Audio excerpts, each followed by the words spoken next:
Ruth Chapter 3. One day, Ruth's mother-in-law, Naomi, said to her, "My daughter, I must find a home for you, where you will be well provided for. Now Boaz, with whose women you have worked, is a relative of ours. Tonight he will be winnowing barley on the threshing floor. Wash, put on perfume, and get dressed in your best clothes. Then go down to the threshing floor, but don't let him know you are there until he has finished eating and drinking. When he lies down, note the place where he's lying. Then go and uncover his feet and lie down. He will tell you what to do." "I will do whatever you say," Ruth answered. So she went down to the threshing floor and did everything her mother-in-law told her to do. When Boaz had finished eating and drinking and was in good spirits, he went over to lie down at the far end of the grain pile. Ruth approached quietly, uncovered his feet, and lay down. In the middle of the night, something startled the man. He turned, and there was a woman lying at his feet. "Who are you?" he asked. "I am your servant Ruth," she said. "Spread the corner of your garment over me, since you are a guardian redeemer of our family." "The Lord bless you, my daughter," he replied. "This kindness is greater than that which you showed earlier. You have not run after the younger men, whether rich or poor. And now, my daughter, don't be afraid. I will do for you all you ask. All the people of my town know that you are a woman of noble character. Although it is true that I am a guardian redeemer of our family, there is another who is more closely related than I. Stay here for the night, and in the morning, if he wants to do his duty as your guardian redeemer, good, let him redeem you. But if he is not willing, as surely as the Lord lives, I will do it. Lie here until morning." So she lay at his feet until morning, but got up before anyone could be recognized. And he said, "No one must know that a woman came to the threshing floor." He also said, "Bring me the shawl you're wearing and hold it out." When she did so, he poured into it 6 measures of barley and placed the bundle on her. Then he went back to town. When Ruth came to her mother-in-law, Naomi asked, "How did it go, my daughter?" Then she told her everything Boaz had done for her, and added, "He gave me these 6 measures of barley, saying, 'Don't go back to your mother-in-law empty-handed.'" Then Naomi said, "Wait, my daughter, until you find out what happens, for the man will not rest until the matter is settled today." Ruth Chapter 4. Meanwhile, Boaz went up to the town gate and sat down there just as the guardian redeemer he had mentioned came along. Boaz said, "Come over here, my friend, and sit down." So he went over and sat down. Boaz took 10 of the elders of the town and said, "Sit here," and they did so. Then he said to the guardian redeemer, "Naomi, who has come back from Moab, is selling the piece of land that belonged to our relative Elimelech.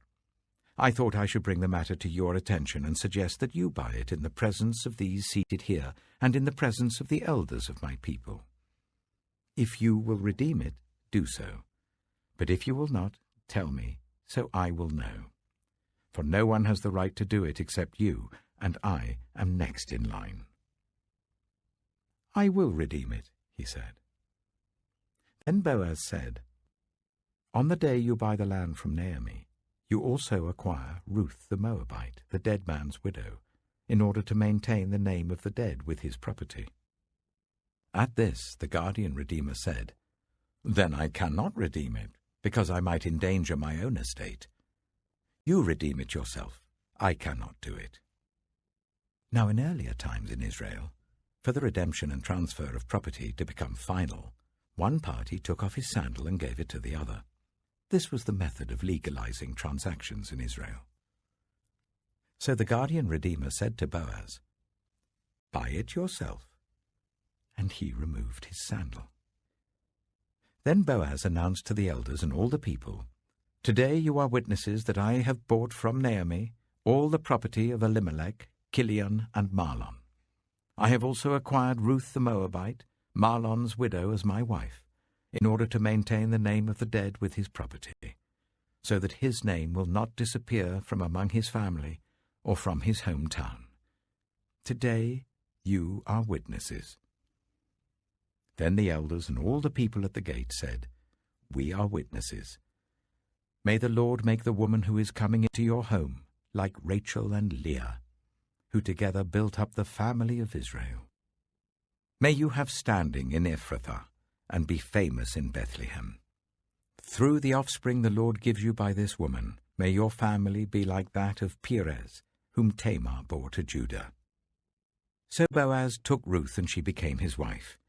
When he made love to her, the Lord enabled her to conceive, and she gave birth to a son. The women said to Naomi, "Praise be to the Lord, who this day has not left you without a guardian redeemer. May he become famous throughout Israel. He will renew your life and sustain you in your old age. For your daughter-in-law, who loves you and who is better to you than 7 sons, has given him birth." Then Naomi took the child in her arms and cared for him. The women living there said, "Naomi has a son." And they named him Obed. He was the father of Jesse, the father of David. This, then, is the family line of Perez. Perez was the father of Hezron. Hezron the father of Ram. Ram the father of Amminadab. Amminadab the father of Nachshon. Nachshon the father of Salmon. Salmon the father of Boaz. Boaz the father of Obed. Obed the father of Jesse. And Jesse the father of David.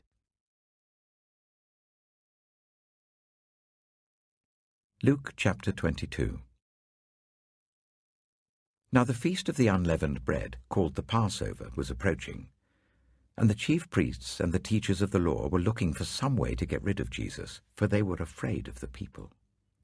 Then Satan entered Judas, called Iscariot, one of the 12. And Judas went to the chief priests and the officers of the temple guard and discussed with them how he might betray Jesus.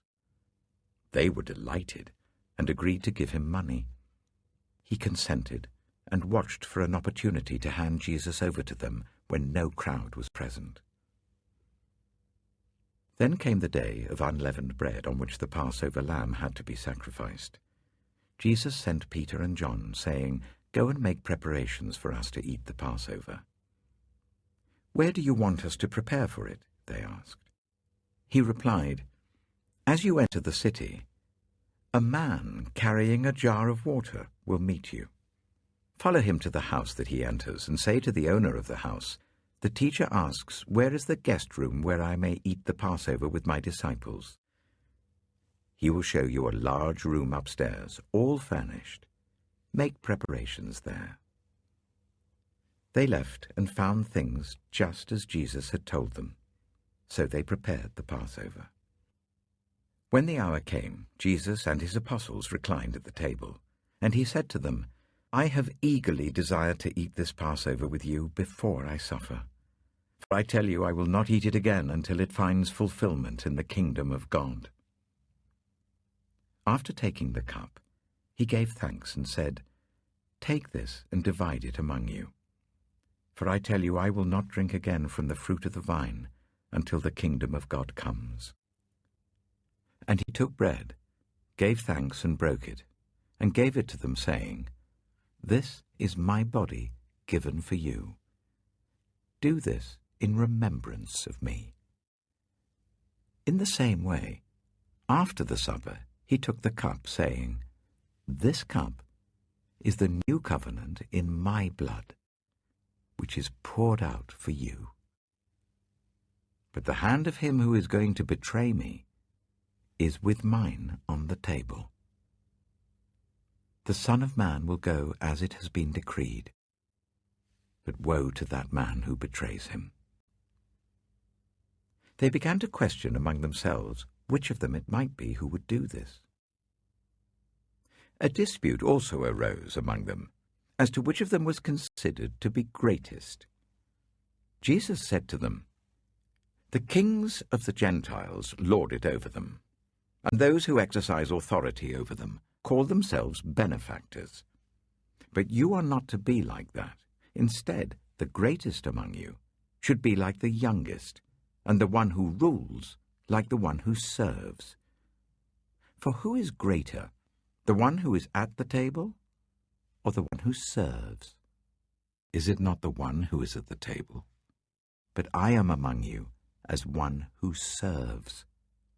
You are those who have stood by me in my trials, and I confer on you a kingdom, just as my Father conferred one on me, so that you may eat and drink at my table in my kingdom, and sit on thrones, judging the 12 tribes of Israel.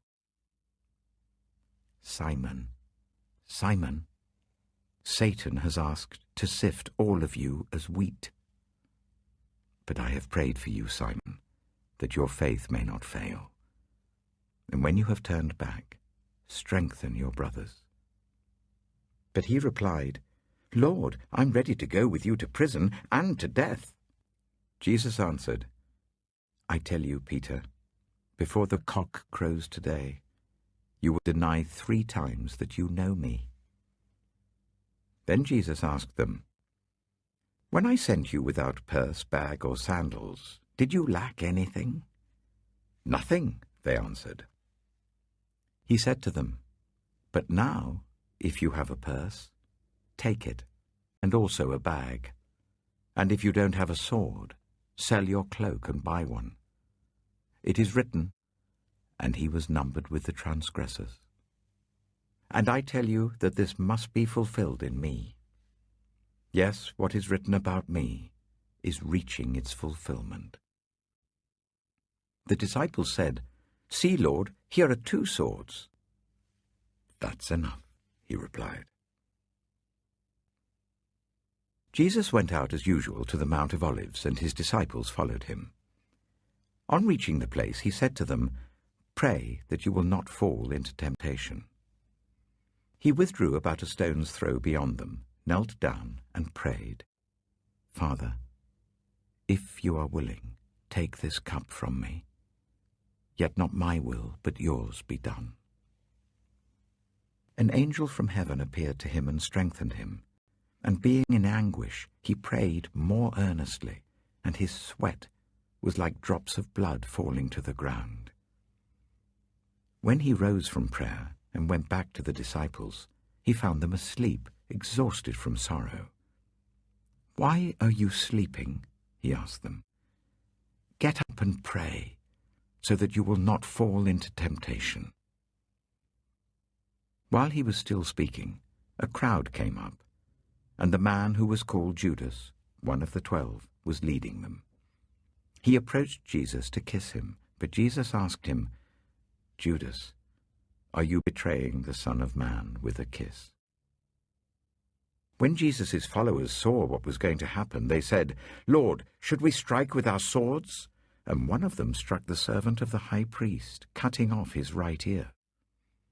But Jesus answered, "No more of this." And he touched the man's ear and healed him. Then Jesus said to the chief priests, the officers of the temple guard, and the elders who had come for him, "Am I leading a rebellion, that you have come with swords and clubs? Every day I was with you in the temple courts, and you did not lay a hand on me. But this is your hour, when darkness reigns." Then, seizing him, they led him away and took him into the house of the high priest. Peter followed at a distance. And when some there had kindled a fire in the middle of the courtyard and had sat down together, Peter sat down with them. A servant girl saw him seated there in the firelight. She looked closely at him and said, "This man was with him." But he denied it. "Woman, I don't know him," he said. A little later someone else saw him and said, "You also are one of them." "Man, I am not," Peter replied. About an hour later another asserted, Certainly this fellow was with him, for he is a Galilean. Peter replied, Man, I don't know what you're talking about. Just as he was speaking, the cock crowed. The Lord turned and looked straight at Peter. Then Peter remembered the word the Lord had spoken to him. Before the cock crows today, you will disown me 3 times. And he went outside and wept bitterly. The men who were guarding Jesus began mocking and beating him. They blindfolded him and demanded, Prophesy, who hit you? And they said many other insulting things to him. At daybreak, the council of the elders of the people, both the chief priests and the teachers of the law, met together, and Jesus was led before them. If you are the Messiah, they said, tell us. Jesus answered, If I tell you, you will not believe me, and if I asked you, you would not answer.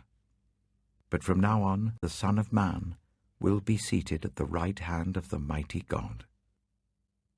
They all asked, Are you then the Son of God? He replied, You say that I am. Then they said, Why do we need any more testimony? We have heard it from his own lips.